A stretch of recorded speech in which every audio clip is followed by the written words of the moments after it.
Olá, boa tarde, bom dia, boa noite, boa madrugada. Eu sou Erison Silva e esse é o nosso grupo de filosofia da moral e ética. Hoje estamos aqui, né, para não é dar continuidade, né, mas a gente vai iniciar a crítica da razão prática do Kant, né? E vamos ler o nosso segundo texto do Kant. Na nossa último encontro a gente acabou encerrando a fundamentação da metafísica dos costumes, né? E hoje vamos iniciar a crítica da razão prática, né? Estamos aqui com a Laís e o Hudson, por enquanto. Eu acredito que mais pessoas entrem ao decorrer né, do nosso encontro, dessa gravação aqui. E já reforço o convite, certo, para você que tem um desejo de estudar filosofia moral, que gosta de filosofia, né, e principalmente filosofia envolvendo a parte prática, a parte da moralidade, a parte de filosofia moral aplicada, metaética, certo? Ética normativa, venha participar com a gente, que temos muito a dialogar, a conversar e a aprender e ensinar, né? Bem, gente, o que eu tenho a dizer é que vamos para o nosso segundo livro, né, do Kant, que é a Crítica da Razão Prática, que é um dos três grandes livros assim da crítica dele, né, da fase crítica dele. A crítica da razão pura é o primeiro, o segundo é a crítica da razão prática, e o terceiro é a crítica da faculdade de julgar, né? E aqui, obviamente, o Kant ele não escreve por acaso, assim como nenhum grande filósofo vai escrever por acaso, né? Tem um contexto por trás, certo, que vai acabar influenciando, né, a ideia que o Kant vai ter dessa obra, né? O contexto filosófico, por que Kant escreve essa obra, né? A crítica da razão prática é a segunda das três críticas de Kant e surge em um contexto filosófico específico. O primeiro desses fatores assim históricos é a resposta ao ceticismo e ao empirismo de David Hume, certo? É o cara que despertou Kant do sono dogmático ao questionar a noção de casualidade e, por extensão, a possibilidade de um conhecimento metafísico. O empirismo de Hume sugeria que a moralidade era baseada em sentimentos, simpatia, utilidade, e não na razão, né? Note-se aqui que o Hume ele é um cara extremamente importante para a filosofia moral, porque ele é o cara que vai colocar aquela questão da falácia naturalista, né? Porque o que é que acontece? Acontece que o Hume, falando, né? Acontece que a maior parte das teorias morais são baseadas em descrições, né? Começam ali as pessoas fazerem descrições de fato, né? Descrever como as coisas são, como operam determinados costumes, determinados hábitos das pessoas, até que chega um determinado momento que ela passa dessa descrição para fazer uma prescrição. Ou seja, tem um salto aí, né? Do que é, não se segue o que deve ser. Em outras palavras, eu estou dizendo como as coisas são e, de repente, eu acabo dizendo como elas devem ser. Né? Eu passo de uma descrição para uma prescrição, certo? Isso daí é o que o Rio vai ficar conhecido na literatura como a falácia naturalista, e está lá, né, no Tratado da Natureza Humana do Hume, quando ele fala exatamente da questão da moralidade. Né? Está lá no finalzinho do livro 2, início do livro 3 do Tratado da Natureza Humana. E aí a gente tem, né, como segundo fator, completar o sistema crítico, né, após a crítica da razão pura, que é de 1781, que estabeleceu os limites do conhecimento teórico que podemos saber. Kant precisava investigar o domínio da razão prática, o que devemos fazer, né? A gente geralmente quer saber para poder fazer, né? Diga-se que uma das definições da filosofia, estava ontem lá no grupo de filosofia antiga do Hudson, é exatamente a gente conhecer para poder proceder, né? Para poder agir bem, né? Então, se eu não conheço, eu não tenho como agir bem, né? Se eu não tenho consciência do que é correto, do que é bom, né? Eu não tenho como agir de forma correta, não tenho como agir de forma boa, certo? A primeira crítica mostrou que não podemos conhecer Deus, liberdade ou imortalidade. A segunda crítica investiga se podemos postular essas ideias como condição de possibilidade da moralidade. Isso daqui é um problemaço, né? Porque é aquela coisa, a gente não pode conhecer Deus, né? A gente não pode conhecer liberdade nem imortalidade. Imortalidade no sentido de imortalidade da alma. né? E, ao mesmo tempo, eu sou meio que, vamos dizer assim, obrigado a conceber, né, que para as pessoas agirem moralmente, elas são livres. Ou seja, elas se autodeterminaram, elas são a causa da sua própria ação. Né? Não existe nenhum fator externo ou interno a elas que causou a ação delas que não foram elas mesmas. E por isso eu posso, obviamente, imputar a responsabilidade dessas pessoas. Né? Se elas não, né, causassem a sua própria ação, se fosse qualquer fator externo a ela ou interno que não fosse ela, como é que eu poderia responsabilizar essas pessoas? Então, eu tenho que conceber, eu tenho que postular que, em certa medida, essas pessoas elas são livres, né? Elas são livres. Renata, né? A Renata pediu aqui a adição. Boa tarde, Renata, seja bem-vinda. Estamos aqui já demos início à nossa reunião, ao nosso Obri- encontro. Obrigada pelas boas-vindas. Desculpa o atraso, eu me perdi no horário. Sem problema, seja bem-vinda. A gente está na introdução aqui da crítica da razão prática. Estamos vendo aqui o contexto filosófico que levou Kant a escrevê-la. Certo? Ok. Aí a gente já deu aqui uma olhada na, né, resposta ao ceticismo e ao empirismo de Hume, e agora completar esse sistema, certo? Seguindo, né? Aqui, ótimo. Né? Aí outros fatores, superar as éticas materiais, né? Kant rejeitava as éticas que fundamentavam a moralidade em um bem ou um fim exterior à vontade, como a felicidade na ética aristotélica ou a utilidade no utilitarismo emergente. Né? Para ele, essas éticas eram heteronó, desculpa, aqui é heterônomas, certo? A vontade é determinada por algo externo e, portanto, não podiam fundar um imperativo universal. Né? O que é que o Kant está querendo dizer? É que a finalidade da ética não é nem a felicidade, né? A ética não pode estar fundamentada aqui nessa felicidade e nem na utilidade. Né? Então, ele tem uma crítica, obviamente, à filosofia moral do Aristóteles e à filosofia moral dos utilitaristas. Só para lembrar para vocês, certo? Na época do Kant, o utilitarismo ainda não tinha se estruturado tal qual a gente conhece hoje. Mas já haviam pensadores como Jeremy Bentham, o próprio David Hume, que vai falar sobre a questão da utilidade, né, das nossas ações, e falando sobre como essas ações, ao serem úteis, elas têm a questão de ser moral. Né? Então, essas éticas, o Kant ele vai chamar de materialistas, mas a gente também pode chamar de outro modo, né? Se o Kant é uma ética deontológica, né, a ética aristotélica seria uma ética teleológica, no sentido que ela é uma ética que tem uma finalidade. Né? Qual é a finalidade da existência do ser humano? Né? A felicidade, a eudaimonia, alcançar a eudaimonia. A utilidade também seria uma ética, né, baseada em meios e fins, mas ela já seria, né, tomaria, por assim dizer, um deontológico a partir do momento que a gente tem o, né, John Stuart Mill estruturando ela, ok? Por fim, o objetivo central da obra, né, é estabelecer que a razão pura pode ser prática por si mesma, ou seja, pode determinar a vontade e gerar ações morais independentes de inclinações sensíveis. Em outras palavras, eu tenho uma razão pura. O que é a razão pura, minha gente? A razão pura, ela é a faculdade de fundamentar conceitos, certo? E a razão prática é é a mesma faculdade, tá? Só que ela tem o quê? Tem a capacidade de determinar a nossa vontade, né? Ou seja, eu, enquanto sujeito racional, determino por mim mesmo a minha própria vontade. E por isso, eu sou o quê? Eu sou livre, eu sou autônomo, porque não tem nada externo a mim que determina o que as coisas são. Perfeito, gente? Ronald, o que as coisas são, não, como devo agir. Ronald.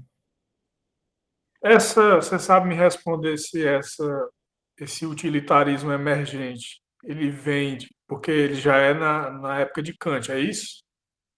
Já é no kantismo, né? Então ele vem do idealismo alemão. Aí a minha pergunta é, porque no idealismo alemão a gente tem uma filosofia da natureza, né? Eu sempre toda vez que falo em idealismo alemão, a primeira coisa que eu me lembro é da filosofia da natureza. Achar que, por exemplo, a natureza é algo distinto do ser humano, mas que o ser humano pode compreender, porque existem formas da natureza que existem formas no ser humano também. Então, aí tem o Fichte, o Schelling, o Hegel e tudo mais, né? E o Kant já está saindo disso.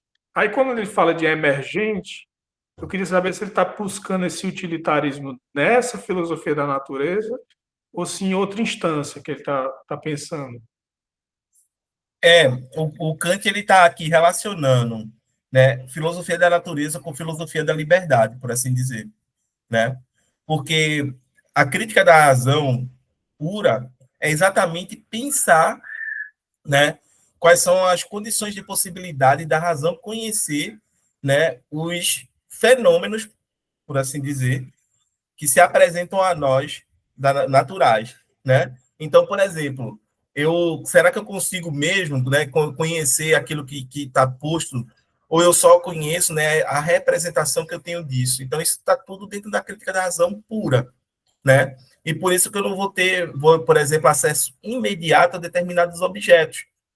Eu só vou ter acesso mediado, né, pelo meu entendimento, pelas minhas faculdades, por assim dizer, do entendimento e pelo aparato sensitivo que eu tenho. Ok? Agora, quando eu estou numa crítica, né, da razão prática, eu estou tratando da parte da liberdade mesmo, entendeu? Só que a gente tem que entender que para Kant liberdade, né, não significa você fazer tudo o que quer, tudo o que deseja, e também não significa ausência de regras, né? A gente, quando estava lendo a fundamentação da metafísica dos costumes, falou muito disso, que para o Kant, ser livre significa, né, você estabelecer para si mesmo as regras que vão guiar, que vão nortear as suas ações, entendeu? Não vai ser o outro, né? Não vai ser a sociedade que vai estabelecer, mas você, por ser um sujeito racional, vai racionalmente formular suas próprias máximas que vão direcionar suas ações, entendeu? Então, eu acredito que é muito mais por aí, tá, Ronald? Que o Kant está fazendo. Mais tarde, obviamente, ele vai ser alvo da crítica do Hegel, da crítica de próprios idealistas alemães, né, da galera ali, por conta de tomar essas posições. Alguns vão dizer que um tanto rígidas, um tanto formal, né, mas é o Kant, né? É o Kant que é assim. Eu não consigo defender, né, ele dessas críticas, mas também eu tenho que conceder que ele tem uma razão para ser dessa forma, né? Mas, enfim, vamos tentar entender essa razão, né? Aí, principais partes, estrutura da obra, né? Partes da crítica da razão prática. A obra está dividida em duas partes, tá, gente? A primeira é a doutrina dos elementos da razão prática pura, e a segunda, né, é a doutrina do método da razão prática. A primeira vai ser dividida em analítica e dialética, né? E aí, na analítica, é o coração da obra, né? Expõe os princípios fundamentais da razão prática pura, a lei moral, o fato da razão, o imperativo categórico, a liberdade. Já na dialética, lida com as ilusões, né, inevitáveis da razão prática, a busca pelo sumo bem, né, e postula a moralidade a imortalidade da alma, desculpa, e a existência de Deus como condição para a sua realização. Ok? Essa parte aqui é um problemaço, mas a gente vai avançar e vai entender um pouquinho, né? E já na doutrina do método da razão prática pura, oferece reflexões pedagógicas sobre como cultivar a disposição moral nas pessoas. Essa é a parte que a galera da pedagogia adora, né? Porque é aquela coisa, mas eu já nasço com essa razão assim, né? Como é que fica? Ou eu aprendo, ou eu tenho que educar dessa forma para poder, né, as pessoas elas serem autônomas, e aí vem toda aquela questão que está lá no Piaget de educar para a autonomia da pessoa, né, para que a pessoa ela decida por si mesma e se responsabilize pelos seus próprios atos, né, e tomadas de decisões, diga-se passagem. Então, isso tudo faz parte de pensar a moralidade, né, gente? Se a gente parar até mesmo para refletir no nosso contexto, é pensar que a moralidade, ela é, em parte, sim, uma predisposição natural do ser humano, mas em outra parte ela também é fruto das condições no qual a gente foi educado, né? Ela não é uma, ela não é uma ideia inata, certo? Ela não é uma ideia inata. A gente não é que a gente já nasce com ela, entendeu? Mas a gente aprende a ser moral em algum momento, e principalmente quando a gente desenvolve a nossa capacidade de raciocinar, a nossa capacidade, né, de exercitar a nossa abstração, por assim dizer, ok? Então, essas são as estruturas, tá, gente, da crítica da razão prática, essas são as partes aqui, doutrina dos elementos da razão pura, né, e doutrina dos métodos da razão. Se a gente olhar aqui, cadê? Edição 70, aqui da Vozes, né? Baixar um pouquinho, isso aqui, ó. Aqui, o primeiro livro, Analítica da Razão Prática Pura, né, a doutrina dos elementos da razão prática pura, a primeira parte, ok? E aqui a segunda parte, a dialética da razão na determinação do conceito. Aqui vem, né, as antinomias, vem toda aquela parte lá que a gente tem. Ah, não, aqui é a segunda parte, certo? Que a gente vai dar uma olhadinha. Voltando aqui, aí principais conceitos e definições. Tem muita coisa aqui que a gente já viu, e quem, né, leu lá com a gente a fundamentação vai lembrar desses conceitos. Boa vontade, né, a vontade que é boa em si mesma, sem qualificação, por agir por dever, é o único bem incondicional, né? Lembre-se lá da primeira frase, lá na primeira sessão da fundamentação da metafísica dos costumes, né? Não existe nada nesse mundo e até mesmo fora dele que seja possível pensar que venha a ser melhor ou ilimitadamente bom, né, do que seja uma boa vontade, né? Então, tá já lá, né? A questão da boa vontade, a gente entendeu o que é essa boa vontade quando estava lendo lá o final da segunda sessão e toda a terceira sessão da fundamentação da metafísica dos costumes, certo? Dever, a necessidade de uma ação por respeito à lei moral. Agir por dever é agir exclusivamente por respeito à lei, por inclinação. A Daniela, boa tarde, Daniela, seja bem-vinda. Estamos aqui fazendo uma introdução à crítica da razão prática. Seja bem-vinda. Certo? E aí, o que, é que a gente vai ter? Né? Seja bem-vinda, querida. É,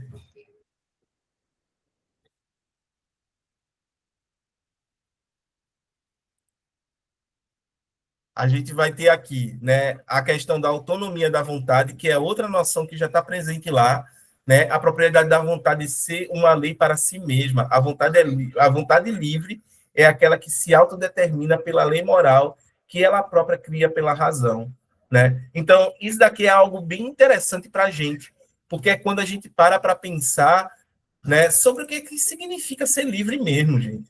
É uma questão filosófica das mais básicas possíveis, né? Mas é quando a gente para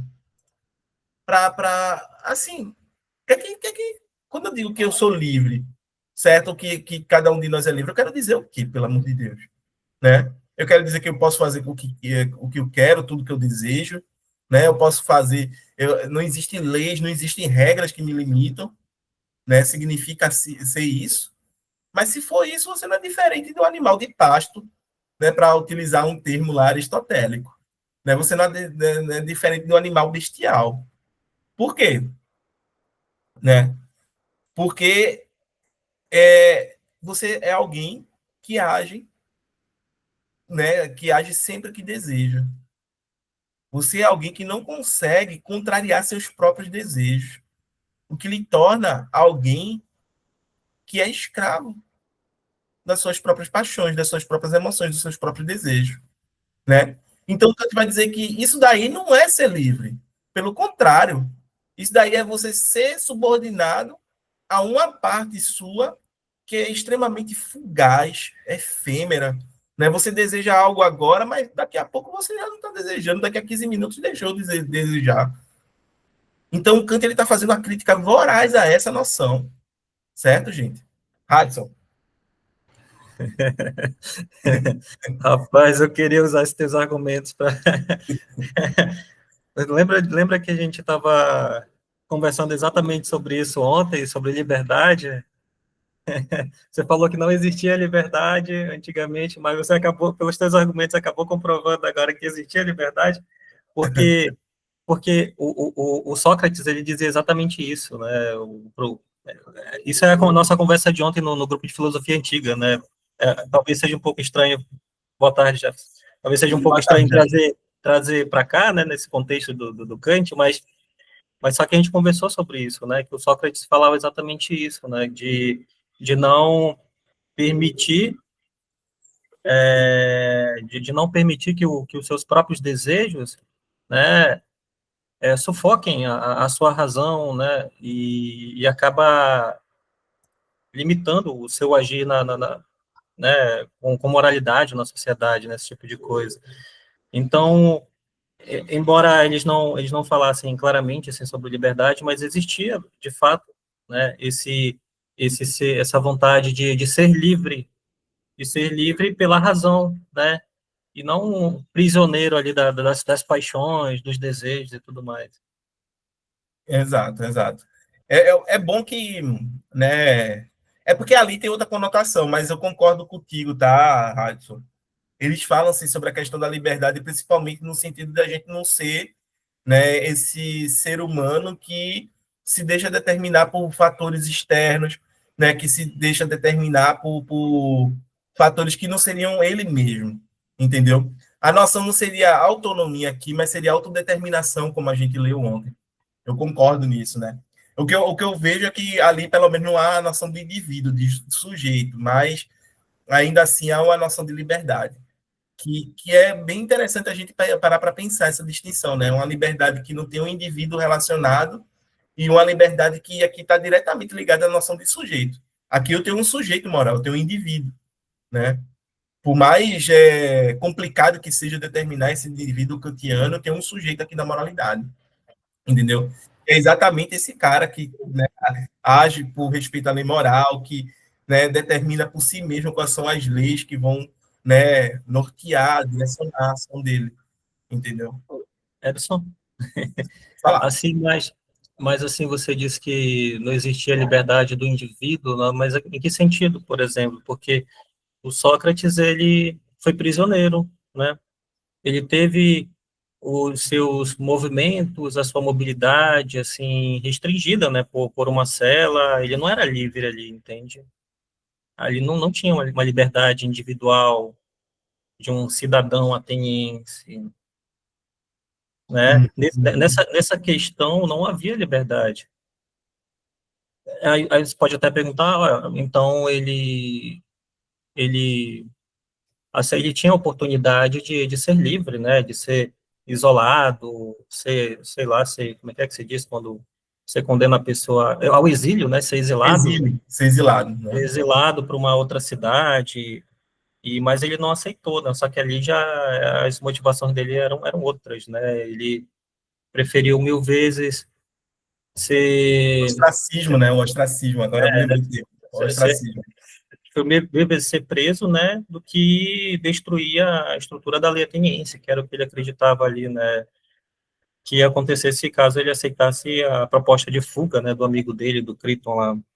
Mas ali existia essa questão de liberdade individual, de prisão, né, do indivíduo que mexeu ali com toda a estrutura ali dos poderosos da época, né, e, e Como, restringiram os movimentos dele, seja físicos ou intelectuais, ali de uma certa maneira, né, porque até mesmo na prisão o cara estava trabalhando ali mentalmente, né, mas a intenção deles era justamente restringir ele de todas as maneiras, né, mas é um problemaço, né? É porque, assim, se diz, né, pelo menos na história da filosofia, que a noção de sujeito ela vai ter início com o Descartes, né? Quando Descartes lá vai falar né, que eu penso, logo existo, esse eu do Descartes é o sujeito, é que a gente chama de sujeito, né? E aí isso vai se aplicar tanto para a epistemologia, né, para a teoria do conhecimento, como sendo o eu que conhece um objeto, e aí aquela distinção, né, sujeito-objeto, e também para a filosofia moral, porque agora a distinção aqui vai ser sujeito e ação, né, o sujeito que age, entendeu? Agora, obviamente que existem colocações, e principalmente na política, na filosofia política ali, né, e também um pouco para a ética, de liberdade. Agora, não sei se a gente pode falar como sujeito. Porque, por exemplo, essa atitude do Sócrates, ele não se colocou acima de toda a cidade, de todo o Estado que criou, né? E ele diz, esse Estado me deu, me alimentou, me deu o que vestir, me deu onde morar, né, etc. E seria injusto que agora que ele me condena, né, eu simplesmente fugisse para ser morto por ele. E aí depois, né, obviamente, que isso daí traz o quê? Traz toda a noção de que, né, o Estado não está sendo justo com Sócrates, né? E aí vai, a Laís aqui no chat. Mas ele já havia experimentado a liberdade antes do cárcere. Existem pessoas que não têm, ou têm poucas, possibilidades de liberdade ao longo da vida. É um fato, Laís. Fato gigantesco aí. Né? Então, é muito mais nisso daí. Agora, sim, eu vou até dar uma pesquisada para poder saber mesmo, porque agora eu tenho que entender qual é essa distinção. Eu tenho que entender qual é essa distinção entre, né, como os antigos, como Sócrates, Platão e o próprio Aristóteles, eles entendem essa ideia de liberdade, né, como eles trabalham, eles relacionam isso no interior da teoria, e qual a distinção, qual a diferença dessa liberdade para a liberdade que é tratada aqui por Kant, que é tratada por Descartes, né? O Hume vai ser o cara que não vai para esse caminho, ok? Renata, fica à vontade. Então, falar sobre liberdade, a gente tem que ter essas distinções muito claras dos filósofos, né? Porque a gente acaba confundindo. Porque quando a gente fala de um sujeito livre, né, sobretudo na filosofia, eu começo a entender que essa liberdade, ela não esbarra no indivíduo que está ali arregado com as normas, as regras da sociedade. Porque realmente, se a gente for pensar assim, a gente não é um sujeito livre. Mas eu digo no pensamento, né? E aí ele falava a questão de Sócrates. Ele foi livre para decidir o que ele queria. Ele queria se isolar, ou ele queria manter as suas convicções, falar assim, não, se for por isso eu morro e eu estou aqui. Então, essa liberdade, ela é um tanto quanto difícil para a gente entender. Então, eu acho que assim, a gente teria que fazer uma outra discussão sobre o que de fato é liberdade para os filósofos e o que nós entendemos como liberdade, né?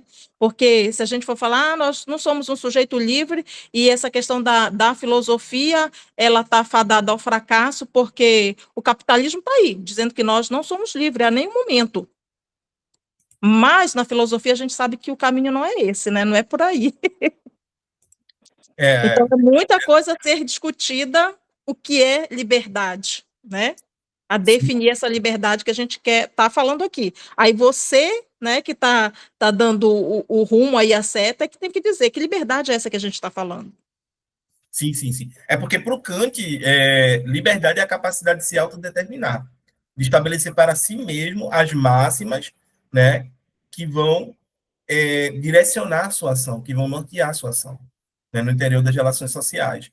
Máxima é o Então, princípio subjetivo da ação, entendeu? É o que ele vai chamar de autonomia. Qual é a autonomia?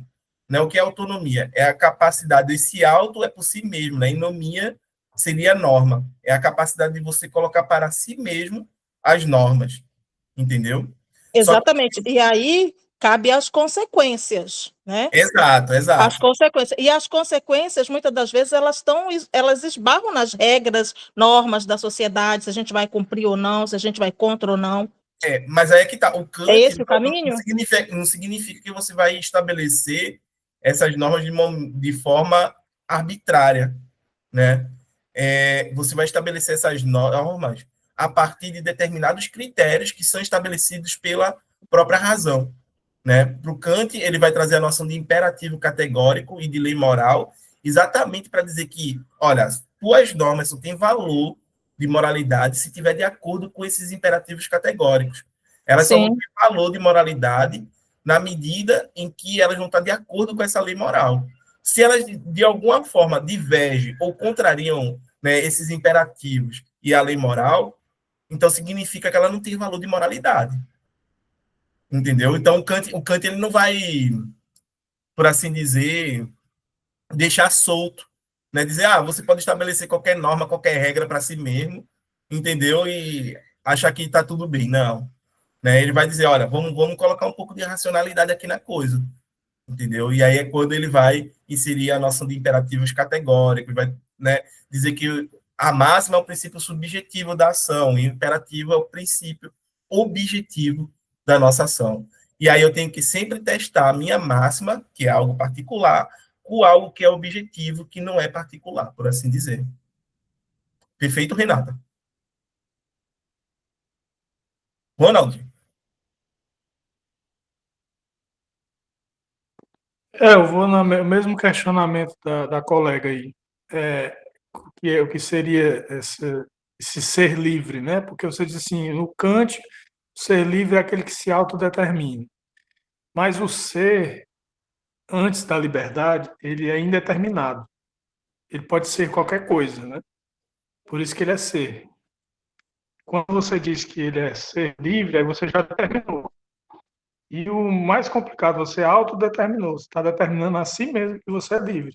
Só que a liberdade tem várias condições que estão fora do ser livre.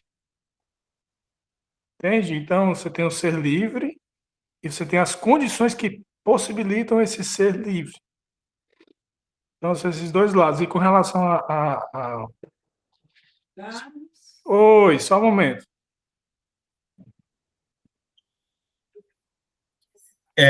Bem, só respondendo a Ronald, não sei se ele vai poder escutar, né? De fato, existem sim condições para você ser livre. E é esse problema todo para a gente falar sobre essas condições.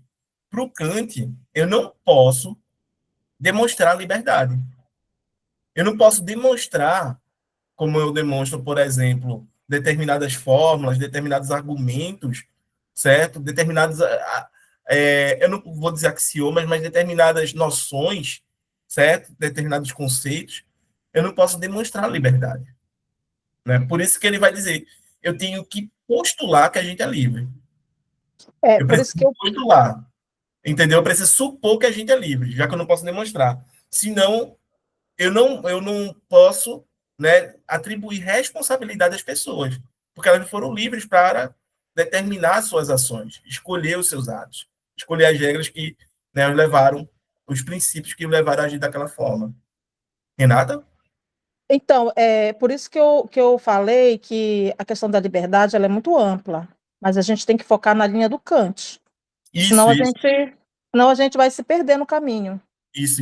É porque, assim, existe um diálogo na tradição ocidental gigante sobre a questão da liberdade, tá? Sim. E, assim, atual, não é coisa só de Aristóteles, Platão, ou de Santo Agostinho, né, dos modernos. Não, existe hoje, atualmente, vários artigos sendo publicados de peso, entendeu?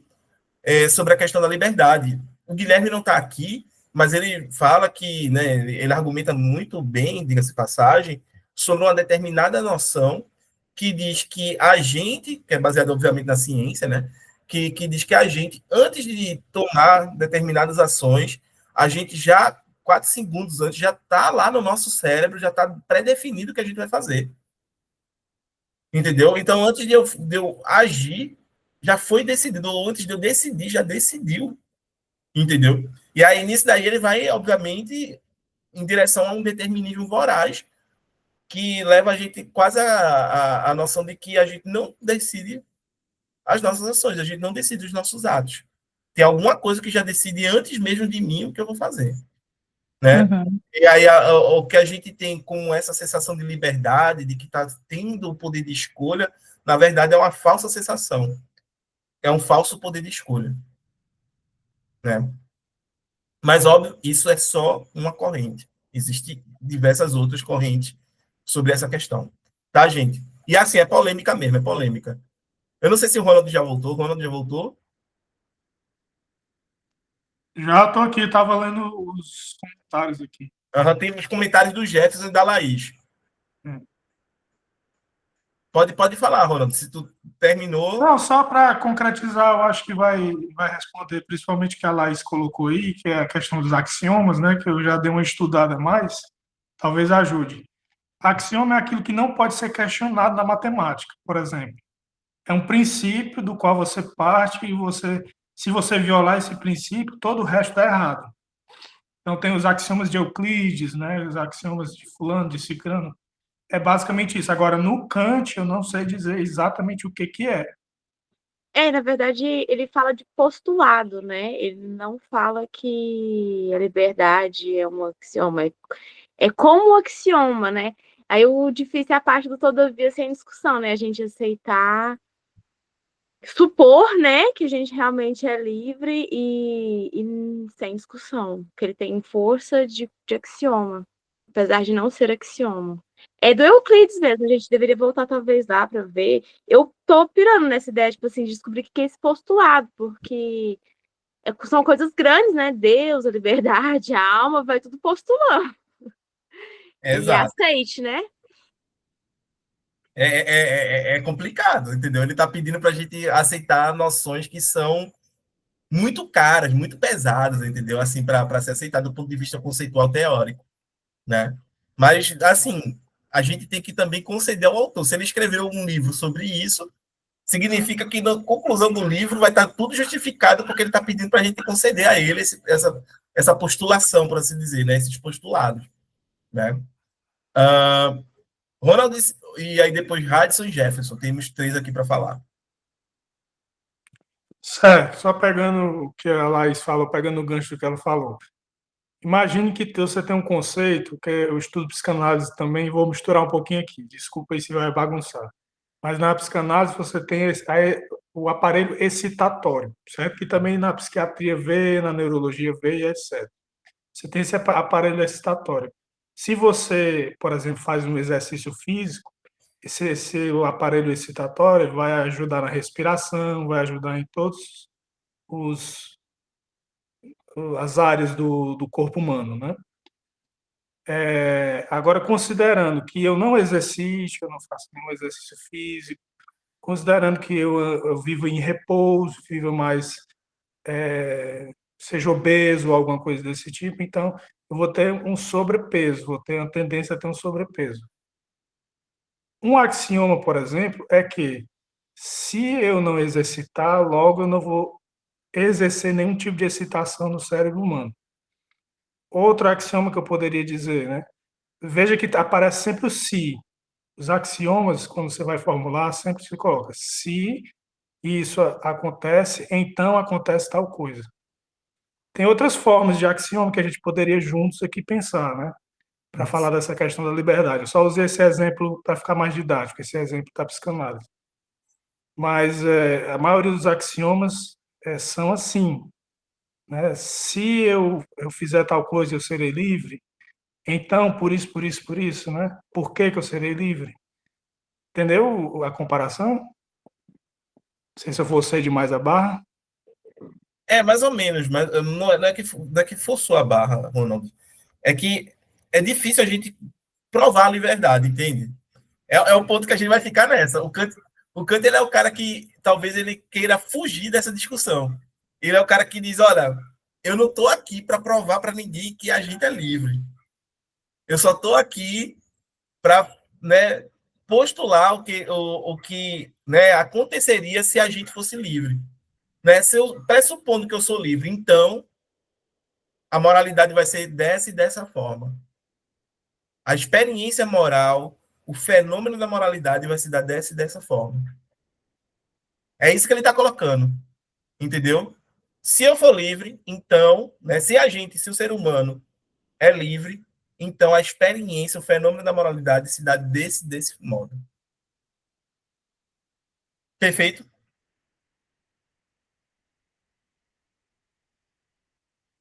Radisson e Jefferson. Oi?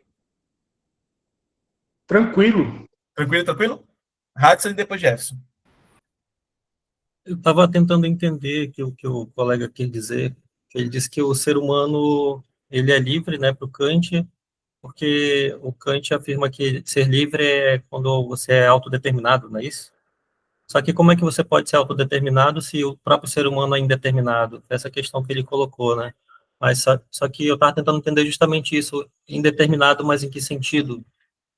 Né? O ser humano é indeterminado em que sentido? No sentido de que quando se pergunta para qualquer um de nós o que é o ser humano, a gente tem a dificuldade de dizer qual é a nossa própria essência, de definir esses conceitos, porque há vários elementos que devem ser colocados na balança, né? Tem elementos psicológicos, sociológicos, antropológicos e vários outros, mas independente de qual seja o elemento que nos define, ainda assim, isso não interfere em ser livre, na nossa liberdade, pelo menos eu vejo assim, né? O elemento que me determina é o psicológico, vamos supor, ou é o biológico, o DNA, o hereditário, mas independente do que seja, isso não vai influenciar na minha liberdade e na sociedade, né? Não vai influenciar no meu agir, né? O meu psicológico talvez haja, mas não em questão de liberdade, assim, era isso que eu estava pensando, né? Se era nesse sentido que o colega estava falando. Perfeito. Para uma outra tradição, né, de filosofia, isso daí já é mais contemporânea ali, o Sartre, existencialista Kierkegaard, né? A gente teria essa zona do não ser, essa zona do indeterminado, né? Como diria até o François Fanon, inspirado no Sartre ali. Mas é aquela coisa. Você é indeterminado até o momento de decidir algo. A partir do momento que você tomou a decisão, ou deixou de tomar a decisão, porque isso já é decidir, você deixou de ser determinado, você está se construindo já, certo? Jefferson. Oi, pessoal. Só querendo contribuir com a discussão que vocês estão tendo. Liberdade, de fato, ele é tido como um postulado para Kant, né? Então, muito do que a Laís até comentou de nossa, e aí a gente tem que meio que aceitar isso que foi postulado. E é estranha essa sensação de ter que aceitar, porque a base da filosofia é o questionamento até a gente encontrar uma definição que seja racional. Mas pensando nessa ideia da matemática, né, que os postulados vêm da matemática, então quando a gente define o que é um triângulo, a partir dessa definição a gente consegue fazer cálculos mais avançados, equações, etc, etc. Então eu acredito que Kant ele meio que traz essa definição que o homem é livre para que a partir desse postulado ele consiga chegar a conclusões maiores.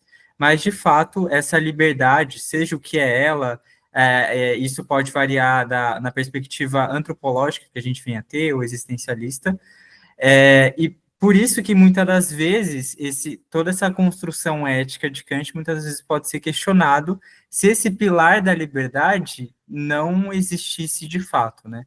Acho que o Ellison chegou até a comentar, teve um vídeo que ele também passou no nosso grupo de ética, que comentava que muitas das nossas decisões, escolhas que a gente tem, está relacionada às nossas experiências do passado, entre outros fatores. E isso faz a gente pensar que muitas vezes a ideia de livre-arbítrio pode ser mais uma ilusão do que de fato algo real.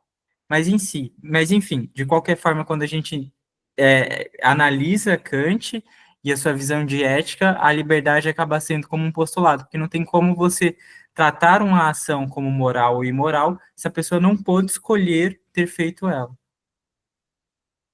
Perfeito. É exatamente esse o ponto. Aí a gente tem a Renata e depois o Ronald, gente. Eu tô com um nó aqui na cabeça, gente. Calma. Natural. Nada mais natural. Significa que Tá começando a está fazendo efeito aqui. Está fazendo efeito. É porque eu tentava linkar uma coisa com a outra aqui, né? Pensando justamente nesse postulado da liberdade de Kant, né? E ficava pensando aqui, ela é um conceito, né?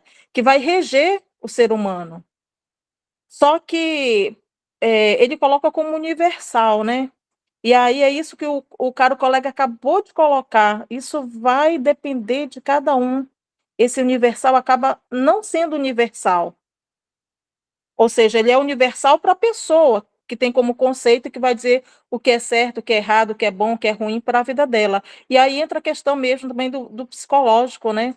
Porque uma pessoa que ela não é equilibrada psicologicamente, ela vai achar né, esse conceito de liberdade é ir lá e matar o outro que ela não gosta, né, e de eliminar o outro.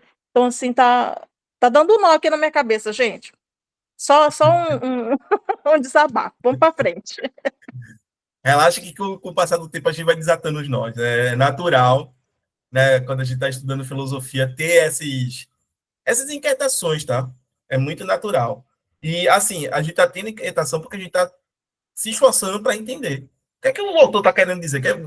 Porque ele está postulando que a gente é livre. A gente é livre mesmo? A gente não é? Como é que pode isso? Entendeu? Então, tipo, isso é muito natural em filosofia, tá, gente? Aí o Bom, colega acabou de falar, né, que no final a liberdade acaba sendo uma ilusão, né? uhum. Mas vamos Também lá. tem isso aí. Ó, o Jefferson tem dúvida quem tenta entender. Exatamente, Jefferson. Ronaldo.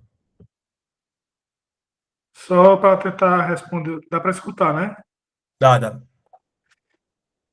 Tentar responder o Hudson, que a mesma dúvida que ele tem é a mesma dúvida que eu tenho, né? Porque eu não peguei o Sartre, para ser sincero, eu nunca li o Sartre, um pecado meu. Mas o Heidegger, eu já tenho assim, uma pequena leitura, né? E o Heidegger ele já começa dizendo que o ser é indeterminado. Então, por aí você tira que não tem como você determinar o ser pelo ser. Então, eu não posso dizer que o ser é livre simplesmente por ele ser algo, ou por ele ser, melhor dizendo. Uma vez que eu digo que o ser é livre, aí eu já determinei. Então, eu saí da esfera da indeterminação, do ser puro, como o Hegel queria dizer, né? O ser puro, sem mediações, para a passagem do ser determinado. Agora, entre o ser determinado e o ser livre, aí já tem outras nuances, ó, porque o ser determinado pode ser o ser bom, o ser alegre, o ser isso, o ser aquilo, pode ser milhões de coisas que o ser é. Eu creio que seja assim. Uma vez que eu determinei que ser é que eu estou falando, que ser é esse que eu estou falando, se é livre ou não. Não sei se deu para acompanhar o raciocínio. O ser bom é um ser livre? Entendi, Ronaldo. O ponto aqui é que dentro da tradição, é porque essa é a tradição da hermenêutica, né, do Heidegger ali, da fenomenologia dele, né? E a tradição existencialista, ela vai tratar o indeterminado como sendo a zona do não ser, né? Como sendo a zona de onde a gente tem o máximo de liberdade. O problema é que a gente é obrigado a decidir. A gente não tem outra escolha a não ser escolher, em outras palavras. E por a gente não ter outra escolha a não ser escolher, e não escolher por si só já é uma escolha, a gente nem sempre vai alcançar essa zona do não ser, essa zona do indeterminado. Porque a partir do momento que eu escolhi, eu já abandonei esse local. E já passei a ser outra coisa. Então, o indeterminado, por excelência, certo? É a zona do não ser, mas também ela é a zona de máxima liberdade possível. Porque nada está definido, nada está dado. Mas a partir do momento que escolhi, ou que, né, decidi não escolher também, algo já se deu. E aí já não é mais a zona do não ser. Já passou do não ser para ser alguma coisa. Entendeu? Olha, eu tô falando assim, né, de forma fenomenológica, hermenêutica, mas eu não sou um cara que domina não essa área não, certo? Eu leio mais o Sartre, o Hegel, pelas lentes do Francis Fanon, do que propriamente pelo que o autor, né, os autores colocam. Edson, eu pesquisei aqui, né, porque preciso entender, de fato, o Heidegger, ele diz que o ser é indeterminado, mas só que é preciso entender que sentido que ele está dizendo isso. Olha só, quando o Heidegger diz que o ser é indeterminado, ele quer dizer que o ser não pode ser definido ou determinado por algo exterior a ele. Perfeito. não se encaixa em categorias ou conceitos pré-definidos e escapa a uma conceituação fixa. Em vez disso, o ser só pode ser acessado em seu sentido mais puro, um sentido que só pode ser compreendido a partir do próprio ser, sem que seja equiparado ou explicado por outras coisas. Ou seja, ele não pode, ele é indeterminado no sentido de que ele não pode ser definido por algo exterior a ele, apenas pelo próprio ser, tá entendendo? Perfeito, perfeito. Eu acho que com isso a gente chegou, né? A gente chega de raiz. É bom que dá até aqui para a autonomia da vontade do Kant, ok?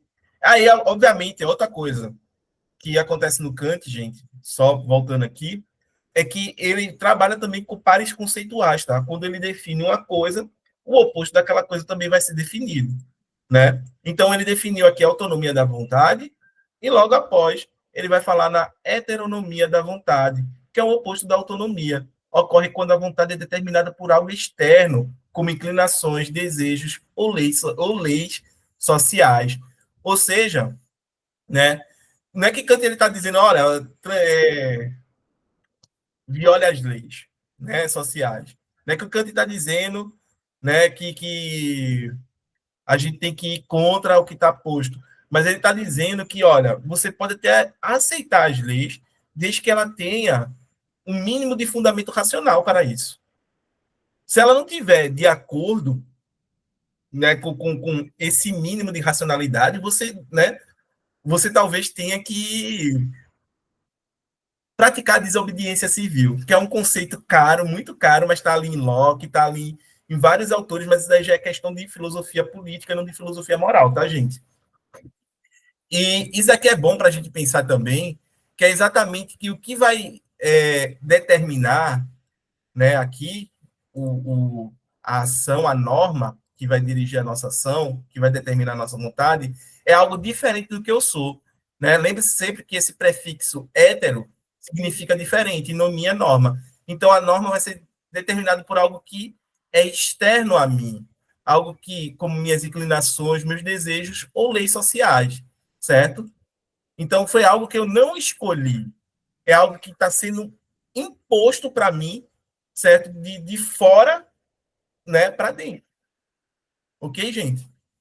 Então, aí é que está a noção de heteronomia em oposição à noção de autonomia. Porque a autonomia, eu me autodetermino. Sou eu por mim mesmo. Nada de externo a mim vem para, né, estabelecer quais são as normas, os princípios que vão reger minha ação. Perfeito? Jefferson. Algo que me chamou muita atenção nesse parágrafo, explicando a heteronomia da vontade, é que ele fala, né, que é quando a vontade é determinada por algo externo. E o exemplo que está aí, além das leis sociais, são os desejos e as inclinações. Então, de certa forma, isso mostra que, para Kant, o que é interno, o que dá ideia ao ser, seria a razão. Apenas isso. Então, os nossos desejos, as nossas inclinações, as nossas tendências, até mesmo nossas questões históricas, que, de certa forma, podem explicar esses desejos e inclinações, não são muito levadas em consideração por Kant. É apenas visto como algo externo. Perfeito, perfeito, Jefferson. A gente é como se fosse esse sujeito racional mesmo, né? Para Kant, para Kant. Laís? O que, assim, para mim parece até, não sei se é estranha a palavra, porque essa parte da inclinação do desejo, a lei social não, mas a inclinação também faz parte do ânimo, de alguma forma, né? Igual tá a parte de baixo, né? Assim, não sei como, enfim. Mas é estranho para mim, assim, lendo agora, assim, porque tá dentro dele, né? Tem alguma correspondência interna de alguma forma, né? É estranho. Exatamente, Laís. Assim, concordo completamente contigo. E essa é uma das minhas críticas a Kant. É ele, de certa forma, desprezar as nossas inclinações e desejos e dizer que elas não podem participar do fenômeno da moralidade, certo? Enquanto eu acho que é essencial a gente ter empatia, eu acho que é essencial a gente ter, certo, alguns sentimentos, os quais a gente pode dizer que são sentimentos de cunho moral, certo? Se eu não tiver o sentimento de orgulho, né, por assim dizer, eu não posso dizer que agi bem, me orgulhar das minhas próprias ações, certo? E por querer sentir mais isso, tentar praticar melhor, tentar ser uma pessoa melhor, para que eu tenha esse orgulho de mim. Se eu não tiver o sentimento de vergonha, eu não tenho algo, certo, que me avalie, por assim dizer, negativamente e que me afaste de praticar determinadas ações para não sentir vergonha de mim. Você acha que a vergonha pode ser uma inclinação? Mas é que tá, todo sentimento né? Tanto o orgulho quanto a vergonha. E isso eu estou falando em referencial a mim, eu posso falar sobre os outros também. Entendeu? Indignação, quando eu vejo alguém fazendo algo errado, certo? Louvor, ou como é que é? Tem um outro nome para esse sentimento, quando você vê alguém fazendo algo certo e você diz, poxa, tu agiu muito bem. Admiração? Pode ser admiração, certo? Então, esses sentimentos nos ajudam do ponto de vista moral. Entendeu? É bom que existe uma teoria dos sentimentos morais, tá, gente? Existe uma teoria, depois de Kant a gente pode até estudar para fazer o contraponto, né? E entender como é que se encaixa isso daí. Eu estou cada vez mais persuadido de que a gente precisa dos sentimentos para a moralidade e para tudo na nossa vida. Os sentimentos é o nosso combustível, no final das contas. Sem os sentimentos, a gente não sentiria vontade de agir, né? Veja só, sentir vontade, entendeu? Eu sinto vontade, eu não penso vontade, né, gente? Laís, a Jefferson e Renata agora. Ah, ok, então é Jefferson. Vou abaixar aqui. Eu só queria complementar com o que a gente está discutindo, porque quando a gente leu a fundamentação da metafísica dos costumes, a gente percebeu que Kant tinha uma visão muito platônica, de certa forma, daquele mundo das ideias, racional, uma outra realidade, e do nosso mundo sensível. Então, muitas das vezes a gente percebia que esses desejos, essas inclinações, esses sentimentos, na visão de Kant, na visão de Platão, parecia algo muito diferente da racionalidade, da razão. Então, a gente está vendo esse conflito mais uma vez aqui, que vem lá do dualismo platônico. Perfeito. É isso aí, né? E diga-se passagem que para Kant a moralidade ela existe independentemente de qualquer ser humano. Se nenhum ser humano existisse, ainda assim existiria a moralidade, né? Aí você vai dizer, é uma ideia platônica, né? É o que todo mundo vai dizer, é uma ideia platônica, entendeu? Existe por si mesma, não precisa de ninguém, é perfeita, está fora do espaço e do tempo, né? É só acessível através do exercício do nosso intelecto, da nossa racionalidade, entendeu? Tem gente que vai dizer, é uma ideia platônica isso aí. Renata? Mas eu estou pensando aqui, essa moralidade que vocês estão falando aí, ela está sendo constituída por um ser bom, que até então a gente só falou de sentimentos bons, né?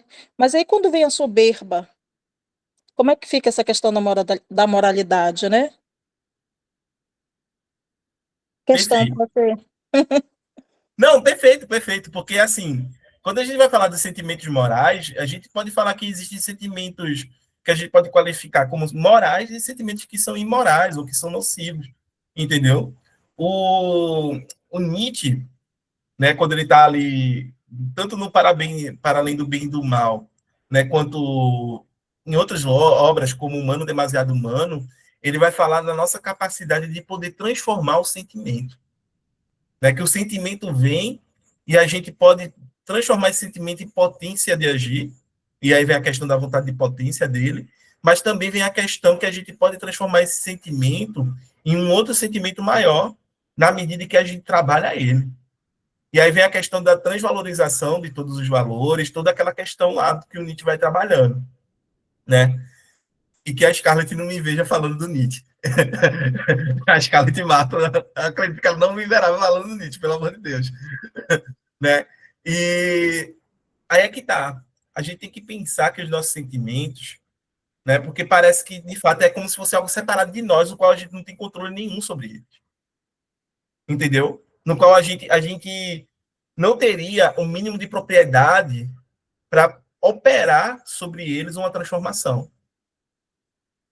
E talvez a gente tenha isso, né? Em conversa com um outro professor aposentado, Jorge, lá no grupo de filosofia antiga, ele me disse algo que eu tenho me posto a refletir bastante. Quer dizer que até nos nossos sentimentos tem um pouco de racionalidade. Senão a gente não entenderia os nossos sentimentos. Entendeu? Até nos nossos sentimentos existe um pouco de racionalidade. E aí foi algo que eu parei, poxa, isso está certo. Mas aí qual é o grau de racionalidade que existe nos sentimentos? E qual é o grau de irracionalidade? Porque parece que irracional significa aquilo que está fora de controle também. Que está fora da minha esfera de possibilidade de transformação. Né? Está fora disso daí. E aí é algo que eu me ponho a refletir. Eu lembrei do Nietzsche, tenho tentado buscar outros autores, mas aí agora não me vem à mente. Mas eu lembrei do Nietzsche nisso daí muito, muito. Jefferson. Vallon, que é um dos teóricos da educação, ele vai considerar que o nosso desenvolvimento, ele não acontece meramente de forma intelectual, né? A gente tem o intelecto, a gente tem a questão da emoção, e a gente tem a questão também do físico, do corpo físico, a motricidade, e eles vão caminhando juntos no nosso desenvolvimento. E, por exemplo, como que um bebê, ele vai expressar que ele está com fome? Ele não vai falar que ele está com fome, ele não vai ter a racionalidade, a consciência de que está com fome. Ele só vai chorar, e a outra pessoa, o outro ser que vai estar ao redor dele, vai entender que aquele choro tem um significado. E eu concordo muito com isso, que as nossas emoções, elas têm um porquê, elas têm uma motivação ali. E muitas das vezes a emoção e o sentimento está mais relacionado com o nosso dia a dia, com o nosso cotidiano, do que tanto assim a racionalidade. Que é muitas das vezes quando a gente tem consciência que precisa mudar algum hábito nosso, mas não necessariamente a gente consegue mudar só porque a gente teve consciência que ele precisa ser mudado. Aí tem toda uma camada de emoção que precisa ser analisada. Não sei se ficou claro o que eu falei. Sim, sim, sim, sim. Né? É porque, assim, eu compreendo tudo isso e aí vem também a questão do Freud com a psicanálise, né? Que existe a questão de todas essas emoções que a gente acaba reprimindo aqui, inclinações, desejos, etc., né? Vai para o inconsciente e acaba trazendo uma série de problemas para a gente mais tarde, entendeu? E boa parte do processo de cura, né, dessas, vamos dizer assim, desses problemas que são trazidos por a gente suprimir nossos desejos, nossas emoções, né, ele se dá na medida em que a gente conscientiza aquilo que está inconsciente, né? A noção de inconsciente do Freud, que o Kant não tem para o Kant, a gente tem acesso imediato a tudo que tem na nossa mente, no nosso entendimento, certo? Na nossa psique ali, a gente tem conhecimento imediato a tudo. Não existe inconsciente aqui para o Kant. E talvez quando o Freud ele vem mostrar que existe sim inconsciente, onde é que está, né, todos esses desejos, né, todos esses afetos que a gente acaba reprimindo e o que eles causam em nós, é incrível isso daí. Agora, a resposta é a gente conscientizar o inconsciente para se curar de todas essas, né, patologias que são causadas através desse processo de suprimir, né, os nossos desejos, as nossas inclinações. Hudson? Eu vejo a razão e a emoção como dois velhos parceiros que ficam brincando de cabo de guerra. Assim, aí, dependendo da situação, dependendo de como você resolve alimentar mais a tua capacidade intelectiva, a tua parte mental mesmo, né? Racional ali. Se você é que nem aquela velha história que eu contei uma vez, que o cara disse que dentro dele tinha dois cachorros brigando, né? Aí alguém perguntou dele, qual dos dois vence na briga aí, né? Porque um cachorro bom e um cachorro mau. Aí ele, vence aquele que eu alimento mais vezes, né? Então como é que como é que eu posso dizer, como é que se pode explicar em uma situação de adversidade mesmo, a pessoa está passando por uma barra difícil ali, e muitas vezes ela deixa o emocional dela falar mais alto, né? casa está caindo ali em cima dela e ela vai e ao invés de usar a razão, ela usa o emocional, né? Porque os nervos dela estão à flor da pele ali, então ela acaba se deixando levar mais pela parte emocional. Agora, acredito que o que a gente tenta fazer aqui, né, que é trabalhar justamente nossa parte racional, nossa parte intelectiva, né, para quando chegar um momento em que a gente, né, de tempestade, a gente possa parar, né, para raciocinar e dizer assim, e dar um pouco mais de voz para a razão, né. É claro que tudo isso, teoricamente, é muito fácil, né, mas na hora que está acontecendo ali, tá chovendo canivete na tua cabeça, você parar para pensar, para refletir, né, para agir racionalmente é difícil, mas, né, mas não é impossível. Aí você dá lugar para a razão, né? Opa, tá chovendo na minha cabeça, eu respiro fundo, né? Vou me abrigar, procurar um guarda-chuva aí para que aquela chuva não caia em mim, né? Só que às vezes quando a chuva cai, tem gente que sai correndo logo, né? Esquece do guarda-chuva e sai correndo, eu vou logo embora para casa antes que a chuva me pegue. Então, eu acho que nesse cabo de guerra entre a razão e a emoção ali, vai aquilo que você está, muitas vezes, né? Aquilo que você está mais acostumado a agir. Se você é uma pessoa calma, mais racional, você vai dar preferência, né? Eu acho que um pouco mais ali para a razão, né? Ou então, e eu acredito que muitas vezes a razão e a emoção elas trabalhem juntas também, né? Se for em como posso dizer, em um ambiente equilibrado, em que você está tranquilo e tudo mais, né? Aí a razão ali está de braços dados com a emoção, né? E aí, emoção, vai lá, deixa, vai lá, né? Pode ir e tal, agir do jeito, né? Pelo menos de maneira moderada aí, está feliz, beleza. Mas só que agora quando está naquele ambiente em que o mar está agitado ali, aí você, será se vai a razão, será se vai a emoção? Aí você fica, né? É difícil mesmo realmente escolher entre um e o outro ali. Então, eu acho que a prática do hábito, da virtude, da razão, sei lá o quê, acho que determina mais assim o que que você vai escolher entre a razão e a emoção. Tá barulhento. Sim, sim, sim. Jefferson, Ronald e Renato. Jefferson.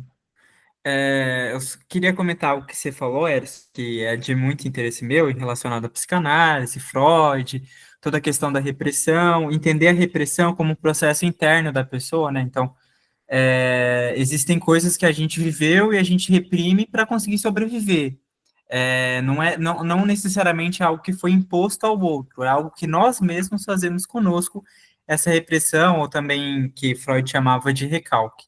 Por exemplo, se uma pessoa passa por algum tipo de trauma muito pesado na infância, ela pode se esquecer daquela lembrança como forma de ela não ter que ter contato com todo o sofrimento que aquela lembrança traria. E em um outro momento posterior, essa lembrança pode dar sinais. Eu comentei isso porque, de fato, conforme a gente vai tendo mais consciência desse inconsciente, a gente consegue lidar melhor com diversas questões, mas existe um motivo para ele ser inconsciente, existe um motivo para esse recálculo, essa repressão acontecer, até mesmo para que a pessoa consiga sobreviver. Perfeito, perfeito. Né? Até porque são experiências traumáticas, né? Que trazem bastante dor e sofrimento do ponto de vista psicológico. Né? Perfeito. Ronald?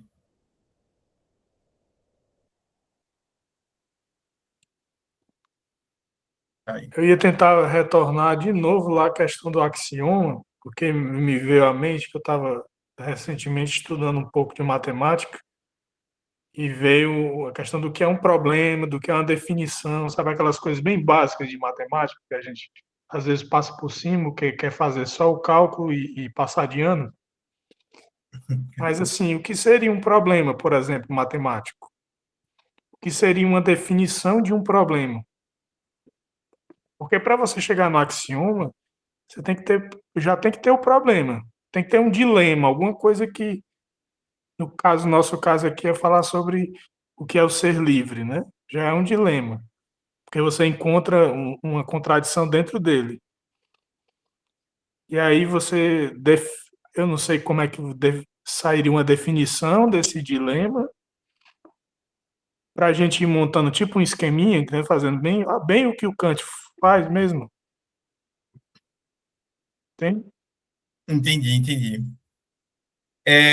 Não, dilema basicamente é quando você tem duas, né, respostas e que você não sabe decidir entre elas porque elas têm igual valor ou, né, basicamente você tem que arrumar algum critério para decidir, para poder mensurar ali qual seria a melhor ou a pior, né? Basta você lembrar dos dilemas utilitaristas, onde você tem que decidir entre um valor de uma vida e o valor de outra vida, né? Porque você não pode salvar as duas, por exemplo. Né? Aí você vai arrumar critérios, mas então é uma criança e uma pessoa já idosa, então você, né, deixa o idoso morrer para salvar a criança, porque a criança, né, teria mais tempo de vida, por assim dizer, né, mais a viver do que o idoso que já viveu muito. Mas aí são critérios totalmente assim complicados de lidar, né? É um dos grandes problemas do utilitarismo, tá, Ronald?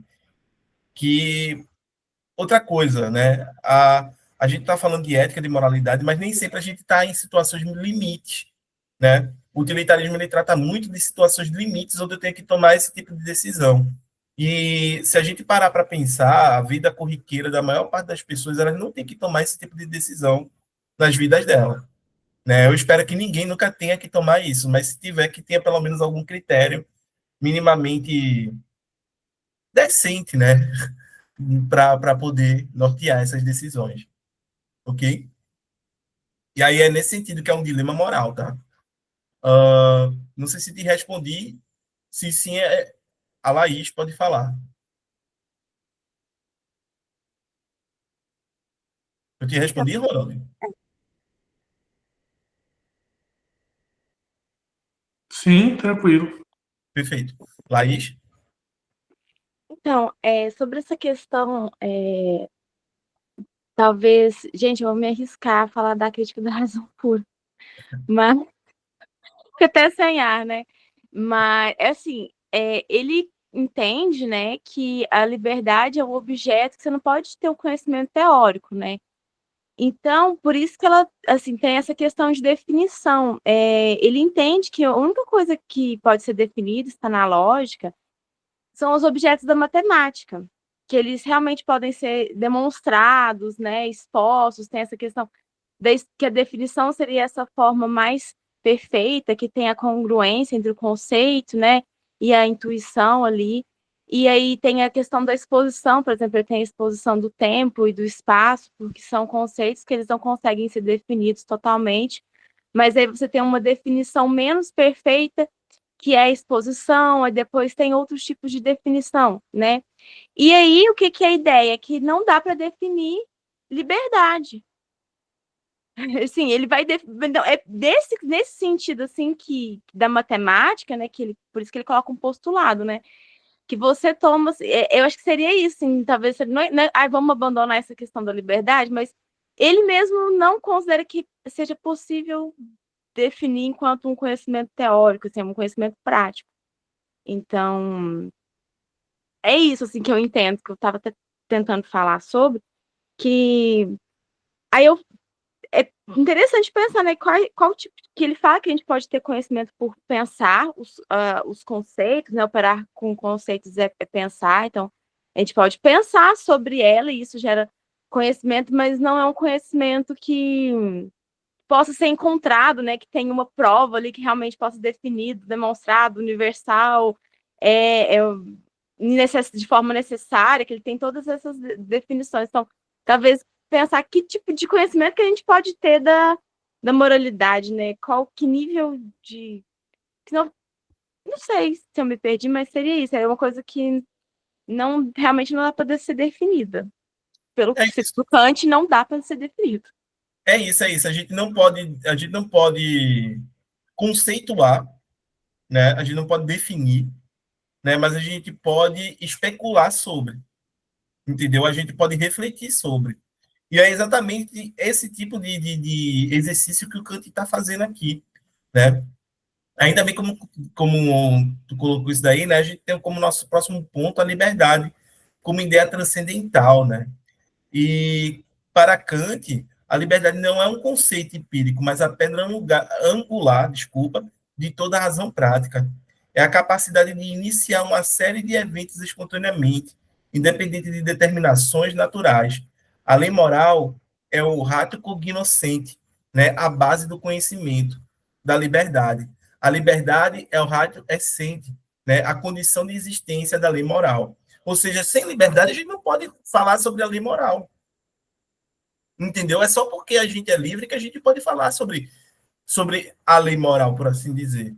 E o Kant, ele é muito sagaz nesse sentido, porque ele não está dizendo que a gente tem o mesmo grau de confiabilidade, né, que a gente atribui, por exemplo, aos axiomas matemáticos, entendeu? Não é o mesmo grau de confiabilidade e de precisão, mas ao mesmo tempo é algo que é essencial para a gente poder refletir, para a gente poder postular, para a gente poder especular sobre, certo? Então, a gente tem que parar para entender essa noção transcendental de liberdade do Kant como sendo, certo, essa condição para que a lei moral venha a existir, né, para a existência da lei moral. E, obviamente, né, a lei moral é a base do conhecimento da liberdade. Eu só conheço a liberdade na medida que eu conheço o que é essa lei moral, entendeu? E aí é de onde a gente vai chegar na noção de imperativos lá. Perfeito? Ronald, tu ainda gostaria de colocar algo?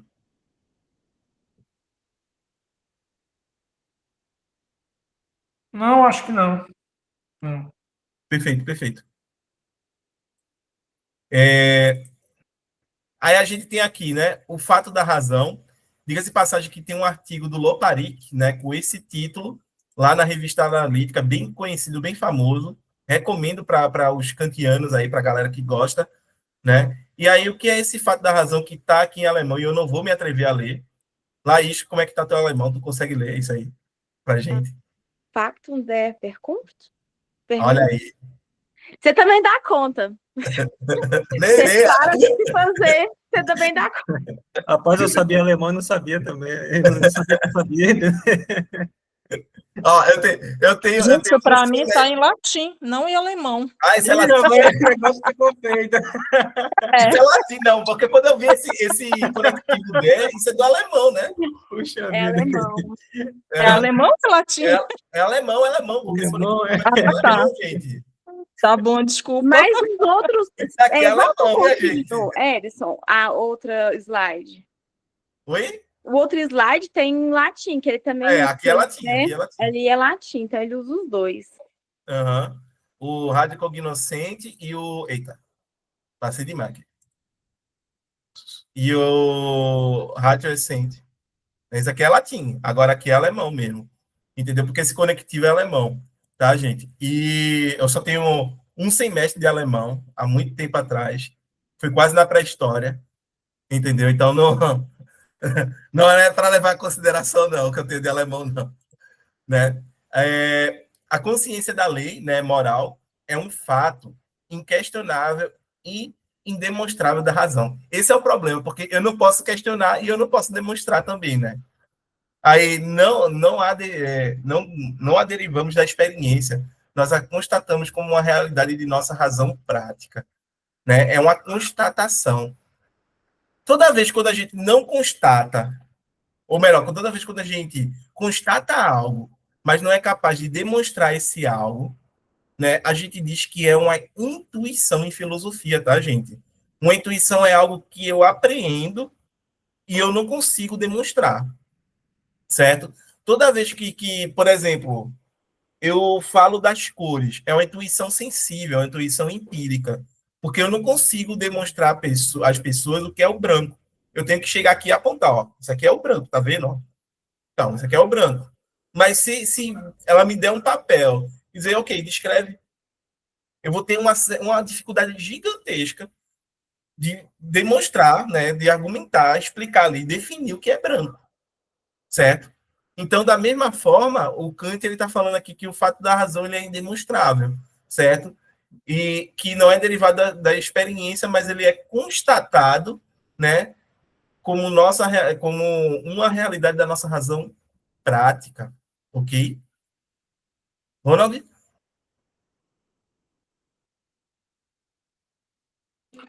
Eu tenho a impressão, não sei se eu estou influenciado pelo tomismo transcendental, porque Kant é um filósofo, a gente não pode esquecer que ele é um filósofo transcendental, né?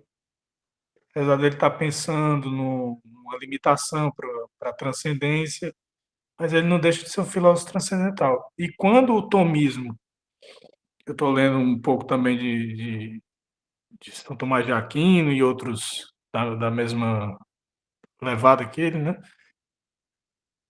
Aí a gente vê que é um transcendentalismo total, a metafísica pura ali mesmo, né? O cara de repente está pensando até em anjos, né? De repente. E você desce o intelecto, digamos, você faz esse movimento, desce o intelecto e começa a ver as coisas materiais. Não é que o Tomás de Aquino ou que o Kant, por exemplo, ele negue a matéria. Ele seja contraposto a um filósofo materialista, por exemplo. Eu não vejo assim. Eu acho até que casa bem. Mas é porque, como ele tem resquícios desse pensamento transcendental, é mais fácil um tomista, uma pessoa ligada à igreja, ligada à metafísica, à religião, pegar o Kant e transformar ele numa coisa que talvez ele nem fosse, né, exaltando-se o Kant, do que um Nietzscheano ou um marxista conseguir corroborar isso, entendeu? Então, eu acho que a gente tem essas dificuldades, essas limitações. Se ainda fosse engajado como eu era no Marx, eu iria ter um trabalhozinho a mais, porque não tem outra coisa. Até mesmo os liberais, cara, se a gente for pensar, tem como você deixar de ser materialista. Outro dia eu estava dizendo para uma colega minha, que é do partido, do Instituto, melhor dizendo, liberal, né? Aí eu disse assim, mas é engraçado, os marxistas se chamam de camaradas e vocês também. Que diabo é isso? São dois partidos antagônicos, mas que têm a mesma conversa. Entre aspas, né? A mesma conversa que eu digo assim, a mesma forma de tratamento, aquela coisa de um ajudar o outro, aquela camaradagem e tal, que a gente sabe que tem no meio político, né? Então, eu acho que, não sei se eu estou complicando mais do que explicando, mas quando a gente vai ao seio da questão, né, que eu sei mais ou menos que tu tem uma ideia assim de pegar o materialismo e de entender um pouco junto com o kantismo e tudo, e às vezes você pode estar perdendo o seu tempo. Não estou dizendo que quem diz isso é você, mas que você pode, na minha opinião, estar perdendo tempo, porque é mais fácil para uma filosofia transcendental se aproximar de outra filosofia transcendental do que uma filosofia materialista se aproximar de uma filosofia que não é materialista. E eu estou com frio aqui que o ar-condicionado está ligado. Ok. Nossa, foi bem complexo aí o que tu colocou, Ronald. Eu tenho que parar para olhar. Porque, assim, o Kant é o cara que ele é objeto de crítica para mim, tá? Eu tenho que sempre lembrar isso. Eu estudo Kant para dizer que o Kant está errado. Basicamente é isso, né? A galera normalmente faz o contrário. Você vai estudar o que gosta para defender o que gosta, né? Eu fui estudar o Kant para dizer que o Kant está errado, entendeu? E que as ideias, no modo como ele concebe boa parte das coisas, não são necessariamente dessa forma, né? E que, de fato, ele é um autor liberal, de fato, ele é um autor certo, com uma série de complicações aí nas suas ideias, mas que também tem alguns méritos, e não é à toa que a gente lê ele é um clássico, né? Não só para a filosofia, mas para a turma de direito, para a turma de política, e aí vai, né? Antropocentrismo, antropocêntricos, né? Pode ser, Laís, entendeu? Mas é por aí, certo? É muito mais. E aí, como a minha visão marxista, né, das coisas, ela vem muito mais para uma visão decolonial mesmo, ou contra-colonial, por assim dizer. É uma visão muito mais do Francis Fanon, do Nego Bispo, né, de uma galera que já é ali da metade do século passado para cá, entendeu? E que não é aquele marxismo que foi colocado na URSS, né, na Rússia e tudo mais, né, mas é um outro marxismo, já é uma releitura, um marxismo que já se autocriticou, diga-se de passagem, né, e com isso vem todas aquelas categorias que a gente conhece hoje, né, de identidades e tudo mais. Né, mas isso aqui é outra discussão, outro pano, não é o do Kant, não. Vamos focar no Kant por hora. Jefferson? Mais uma vez eu vou constatar aquilo que já constataram, né? A partir do momento que a pessoa coloca só que a consciência da lei moral é um fato inquestionável e indemonstrável, fica difícil conseguir entender e até mesmo conseguir refutar esse tipo de percepção, né? Porque não tem como você pensar mais acerca sobre isso. Isso não é uma primeira vez que Kant tá ligado a dar esse tipo de definição. Mas eu fiquei pensando assim na prática, essa lei moral são as nossas, a consciência que a gente tem dos nossos deveres, porque de fato isso existe, né? Nós, enquanto seres humanos, temos consciência dos nossos deveres. Essa seria a consciência da lei moral, que ele considera como inquestionável e indemonstrável? É uma boa questão, mas aí é que tá, é o fato da razão.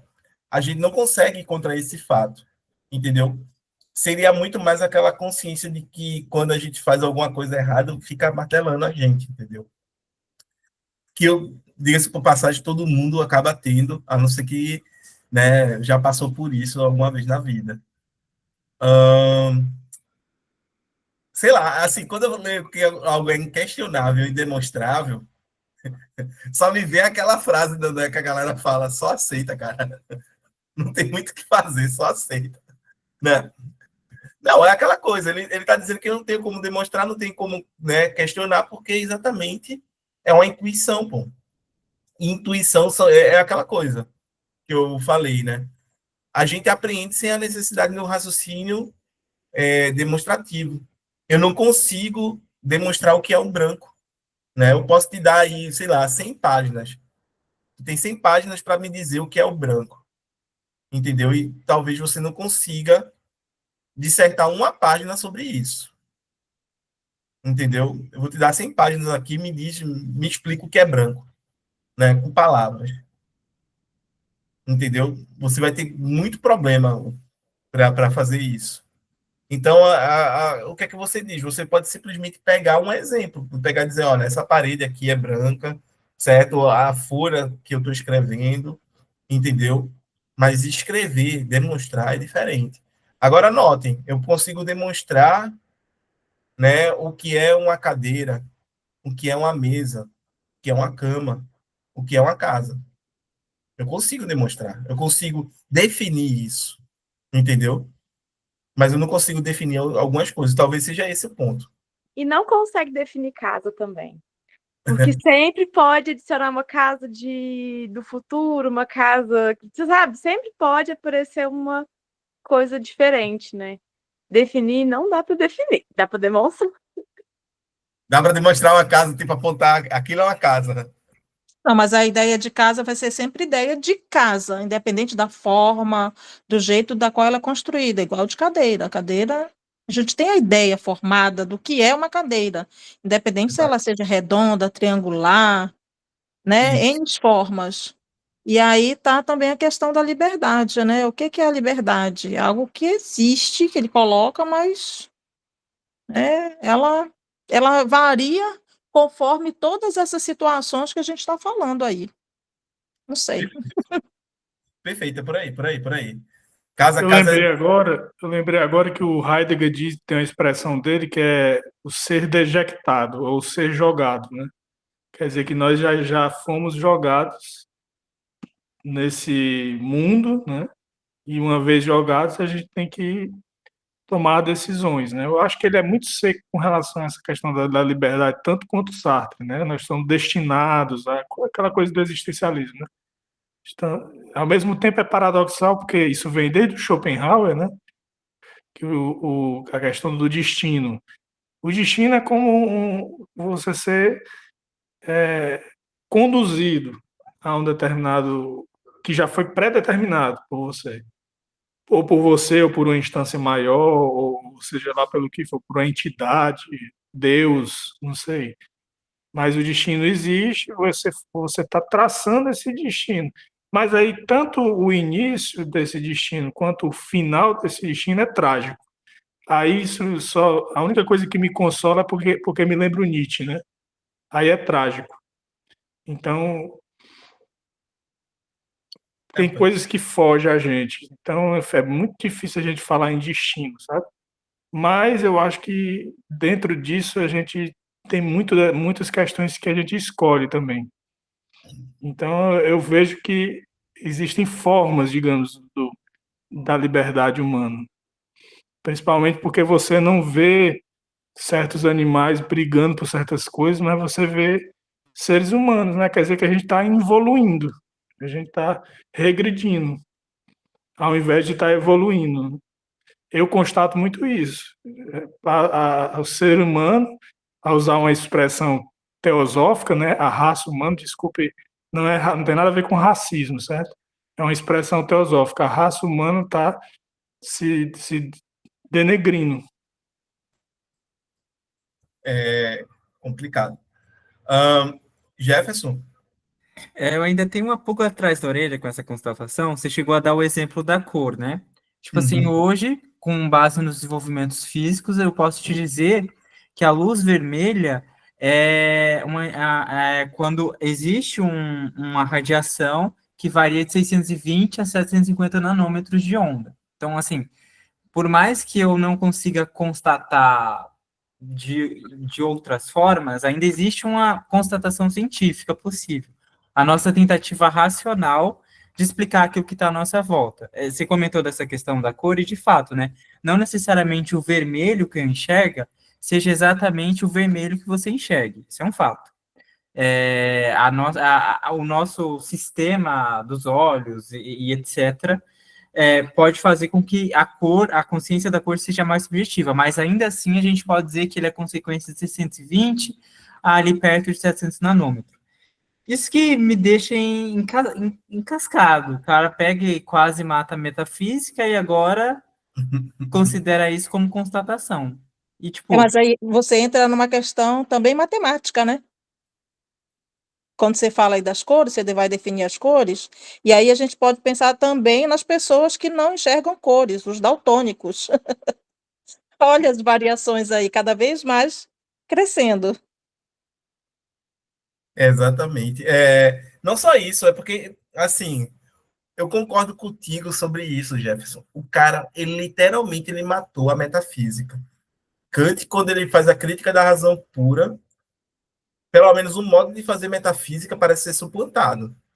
Né? Quando ele diz, olha, a gente não pode provar, a razão não pode demonstrar, entendeu? Que a gente é livre, que Deus existe, ou que não existe, que a alma é imortal, ou que a alma não é imortal, ou que existe alma.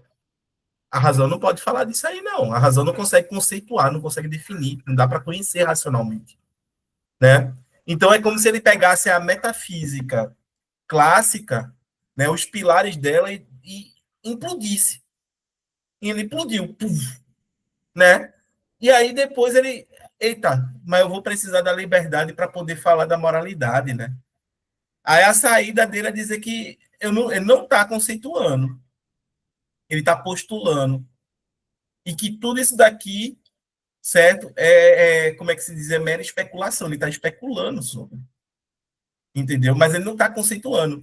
Eu acho que se ele coloca aqui o fato da razão como sendo algo que pode ser demonstrável, ele dá um passo em direção à metafísica que ele recusou.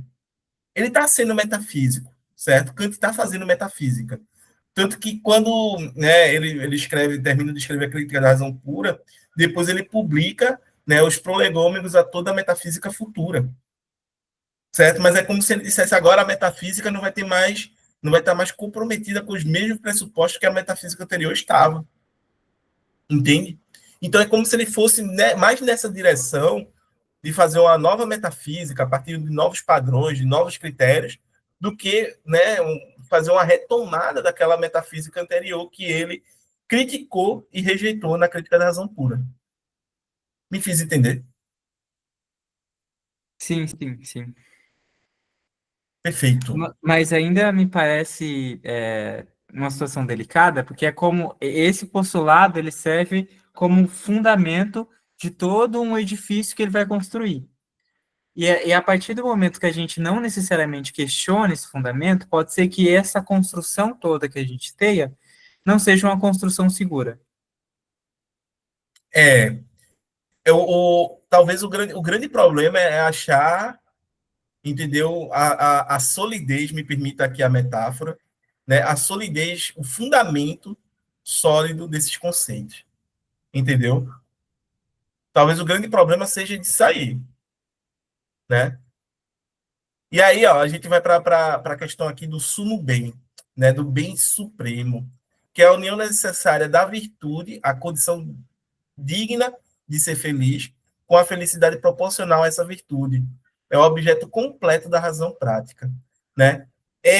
Isso daqui é bem interessante, porque para o Kant ele diz que a finalidade da ética não é fazer com que a gente seja feliz, mas nos tornar dignos da felicidade. Entendeu? Eu posso viver uma vida miserável, uma vida de infelicidade, entendeu? E ainda assim viver uma vida moral. Mas se eu viver uma vida de felicidade sem ética para o Kant, de alguma forma eu não vou ser um ser completo, ser um ser feliz. Né? E isso daqui é bem interessante da gente notar, uma reflexão bem massa, que quando chegar a parte a gente vai poder se aprofundar. Né? Aí aqui, a gente tem aqui os postulados da razão prática, como os últimos princípios. A gente vai ter aqui proposições que não podem ser demonstradas teoricamente, mas que devem ser aceitas, foi ótimo, né? Aceitas como condições necessárias para a realização do sumo bem, certo, gente? E aí a gente vai ter aqui liberdade, né? Necessária para agir moralmente, imortalidade da alma, necessária para a aproximação infinita, né, do ar da santidade, da perfeição moral, e a existência de Deus, necessária para garantir a justa proporção entre virtude e felicidade no sumo bem, certo? Então, notem que todos aquilo que ele acaba colocando como problemático ali na crítica da razão pura é necessário aqui para o esquema dele na moralidade. Só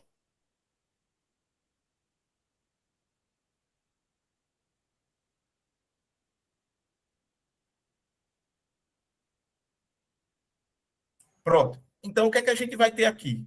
Né? A gente vai ter esse esquema. A gente vai ter esse esquema aqui, né? Que é um quadro esquemático, que a gente vai ter a razão prática. Eu não sei se dá para ver aí, gente, direitinho. Né? Ó, razão prática, lei moral, imperativo categórico, liberdade, sumo bem, imortalidade e existência de Deus. Certo? Aqui onde está a liberdade, a gente sabe que é necessário para agir moralmente. Então, é onde vai estar a questão da moralidade. Tá? Então, esse quadro aqui esquemático, ele já é bem nessas condições, ok? Para completar aqui, a gente tem alguns minutinhos aí, né? Aí, quais são os argumentos centrais? Primeiramente, a prioridade da moral sobre o metafísico. Kant inverte a abordagem tradicional. Em vez de provar a liberdade para depois fundar a moralidade, ele parte da experiência moral, o fato da razão, para postular a liberdade. Devemos logo, podemos. Né? Em outras palavras, o Kant ele não está querendo provar que a gente é livre. Ele está demonstrando que a gente age como se fosse livre. Ele está demonstrando que a gente imputa a responsabilidade ao outro como se o outro tivesse condições de agir diferente do que agiu. A gente faz isso com certa naturalidade na nossa vida, no nosso cotidiano, entendeu? E isso daí significa que a gente acaba pressupondo que a gente é livre. Muitas vezes a gente aceita esse pressuposto na nossa própria vivência, entendeu? Então, Kant, ele não está dizendo, em últimas palavras, em última instância, né, que a experiência moral está fundada na liberdade, mas que a gente pressupõe no nosso cotidiano que ela está fundada na liberdade. Perfeito? E aí que vem a questão de, tipo, devemos, logo podemos, né? Por quê? Porque se a gente deve agir de outro modo, isso significa que a gente pode ou poderia ter agido de outro modo. Né? Quantas vezes vocês já disseram para si mesmo, ou para um amigo seu, para um parente seu, alguém próximo, ô fulano, tu devia ter agido diferente ali. Né? A gente já viu também o exemplo contrário, de dizer, não, tu agiu muito bem, qualquer um no teu lugar faria o mesmo. Né? Mas agora a gente está pensando, olha, tu poderias ter agido diferente naquele momento. A gente fala isso, certo? E é muito corriqueiro. O Jefferson aqui, o cara não deu a seta quando ia virar com visivelmente pressuposição de que o outro poderia agir de outro modo, tendo assim liberdade, ok. Eu não li toda a frase do Jefferson, mas exatamente a gente fala no mínimo isso para o cara, né, que não deu a seta ao dobrar, né? Miserável, né? Não podia dar a seta, né, meu amigo? Né? Enfim. A dedução da lei moral, gente. Diferente da primeira crítica, né? Kant não oferece uma dedução transcendental da lei moral. Ele afirma que ela se impõe como fato da razão. A sua realidade é atestada pela consciência do dever que todo ser racional possui, certo? Então, esse ponto aqui, ele não consegue deduzir, ele não vai conseguir fazer uma demonstração da lei moral. Né? Ele afirma que ela se impõe como um fato da razão. E assim, é uma coisa que a gente tem que parar para analisar se, de fato, essa lei, né, ela se impõe ou não. Mas quando chegar lá na frente, a gente vai falar disso, né? Quando chegar o momento lá. E aí, por último, né, dos argumentos centrais, a crítica do sumo bem, né, do bem supremo. A razão humana, inevitavelmente, busca a união completa entre virtude e felicidade, o bem supremo. Lembre sempre, certo? Quando a gente falar do bem supremo aqui, é essa união entre virtude e felicidade. Porque a virtude significa ser digno de ser feliz. Isso significa que eu vou ser feliz? Não. Você pode ser muito infeliz. Mas ainda assim, por ser uma pessoa moral, você é digno da felicidade. Né? Como este bem não é realizável no mundo sensível, a razão é elevada a postular a imortalidade da alma para a perfeição moral e a existência de Deus para garantir a felicidade proporcional. Né? Ou seja, Kant aqui está abrindo a porteira, entendeu? Vai ter Deus, vai ter existência, né, da imortalidade da alma e tudo mais.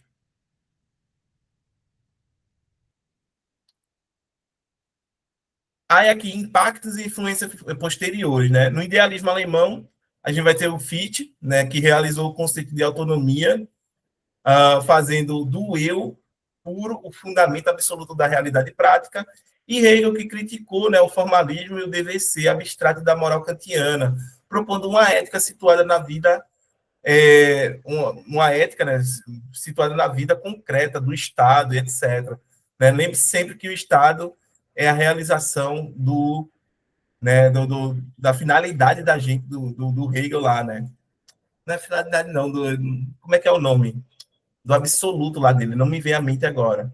Aí, influências posteriores que a gente vai ter na filosofia contemporânea, éticas deontológicas, né? A obra de Kant é um marco fundador de todas as éticas baseadas no dever e na obrigação moral. E aí aqui a gente vai ter, meu Deus, Levinas, Hans Jonas. Nossa, é tanto autor que vão ter éticas deontológicas que é de perder de vista, ok? E na metaética aí é que vai ter mesmo. Né? John Rawls, em sua teoria da justiça, bebe diretamente da noção kantiana de autonomia e do imperativo categórico, através do véu da ignorância que é uma metáfora, né, extraordinária. Não sei se vocês já leram o livro do John Rawls, Uma Teoria da Justiça. Se não leram, é um calhamaço, é difícil, mas é muito bom. Vale a pena o empreendimento, certo? O véu da ignorância do procedimento de escolha imparcial. É louco isso, né? Porque uma das outras coisas que eu critico no Kant, imparcial, né? Eu não sei se a gente consegue ser esse sujeito imparcial. Fundamentalmente, a gente é um sujeito histórico, e por ser um sujeito histórico, a gente é parcial, tá, gente? Continuando aqui, aí, impacto e influência posteriores. A gente vai ter o Jorge Habermas, né, que é um cara que vê a ética kantiana ali e ele tenta meio que ressuscitar ela no agir comunicativo, né? Então, ele faz com que a ética kantiana não seja mais uma ética de um sujeito, né, praticamente solipsista ali, raciocinando sozinho sobre o que é certo fazer. Mas é uma obviamente, né, tentando chegar não, né, tentando por meio do seu raciocínio, da sua reflexão, alcançar esses conceitos que são já estão universalmente dados, né? O Habermas, ele é o cara que vai dizer que não é que esses conceitos eles são racionalmente universais, mas eles são universalizáveis. Que esse universal ele não está já pronto, já feito, mas ele está em construção. E que a gente, por ser razoáveis, certo, podemos construir esse universalizável. Então, Habermas ele é um cara que é extremamente assim influenciado pela ética kantiana, entendeu? E faz uma obra bastante interessante de ser lida e ser debatida também. Aí a gente tem aqui críticas, né, filósofos como Schopenhauer, Nietzsche e utilitaristas que criticam o caráter formal, abstrato e, por vezes, repressivo da ética kantiana, tá? Então, é isso que a gente tem, né? A conclusão, a gente tem a síntese da Revolução Kantiana, moral como domínio autônomo da razão, tem que sempre lembrar isso. Falou em autonomia, né? A gente está falando de moralidade. Liberdade como pressuposto prático, né? E aí a gente vai sempre lembrar que eu tenho que ter essa capacidade de me autodeterminar, que é o que vai implicar em ser liberdade, ok? Universalidade versus particularidade. Kant é o cara do universal, lembre-se sempre disso, né? Universal e necessário é com Kant, ok? Legado duradouro na filosofia moral, sem sombra de dúvidas, está entre, eu posso assim dizer que a ética kantiana está entre as três grandes éticas do Ocidente, tá? Ao lado da ética aristotélica e do utilitarismo, né, da tradição do dos utilitaristas, obviamente. E aí, abertura para a terceira crítica, juízo como mediação. Perfeito? E aqui a gente tem algumas bibliografias, né, sugeridas para a gente encerrar. E aí, galera, foi bastante debatido hoje, como de praxe, né? Como de praxe, né? Mas aí eu queria encerrar mesmo, de fato, com uma frasezinha do Kant, que eu não sei se vai estar aqui, né? Mas que ele fala o seguinte, né? Existe duas coisas, né? Só existe duas coisas. Ixi, que é isso aqui?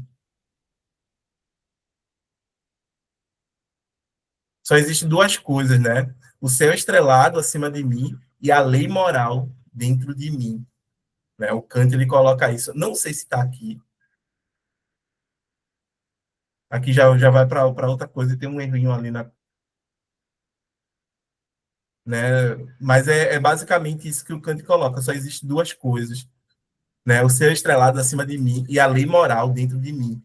Fazendo, obviamente, uma tentativa de poesia, uma tentativa de liricismo, né? Com o que ele colocou, né? Com o que ele produziu conceitualmente. Ok, gente? Alguém gostaria de falar mais alguma coisa, colocar mais alguma questão, fazer observações? Pode ficar à vontade. O final eu corri um pouquinho, mas se alguém quiser retomar qualquer ponto, pode ficar à vontade, tá? Pessoas?